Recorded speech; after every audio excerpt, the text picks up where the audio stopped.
octavo país americano en reportar positivo un caso de coronavirus es Chile. Solo horas después de que Argentina informara a su primer paciente, durante esta tarde nuestro país hacía lo propio en el Hospital Regional de Talca. Esta búsqueda muy intensa que hemos hecho, más de 600 personas en seguimiento que podrían haber constituido un riesgo de haber traído el virus a nuestro país, una de ellas ha salido positiva.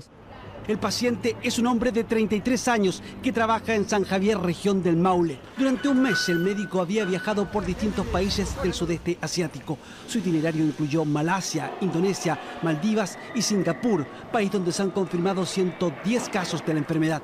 Al llegar a Chile el pasado martes 25 de febrero no presentaba síntomas de la enfermedad, pero días después apareció la tos seca, el dolor de cabeza, altas temperaturas y otras complicaciones. Primero de marzo comienza con sintomatología respiratoria, por lo cual consulta y es derivado activándose los protocolos de sospecha de este virus que se cumplió cabalmente.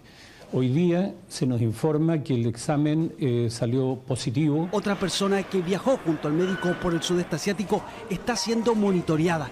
Desde el Ministerio de Salud también rastrean a quienes estuvieron en contacto con el paciente antes de que ingresara al hospital. Estamos contactando a todas las personas, incluidos sus familiares, por supuesto, que podrían haber estado cerca de esta persona y que requieren también cuarentena y seguimiento en los próximos días y eventualmente algunos de ellos el examen específico. Tras su internación, el primer caso de coronavirus en Chile ha ido evolucionando satisfactoriamente y ahora se encontraría asintomático.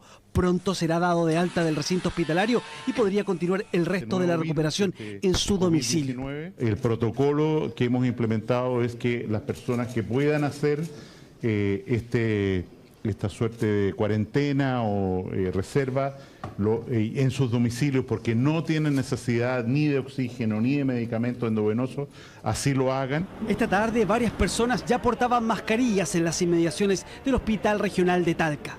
Luego de conocerse la noticia, el presidente hizo un llamado a la tranquilidad y aseguró que han tomado todas las medidas que recomienda la Organización Mundial de la Salud. Hace un tiempo atrás conversé personalmente con el presidente de China, Xi Jinping, y una delegación chilena va a ir a China muy próximamente para poder conocer y aprender todas las experiencias, los errores y los aciertos que se cometieron en China para utilizarlos en nuestra estrategia. Tras la primera confirmación del coronavirus en Chile, ahora se activa la fase 2 del manejo de la epidemia. Básicamente, identificar a las personas que traigan la enfermedad al país, controlarlas y aislarlas, para evitar así la mayor cantidad de contagios.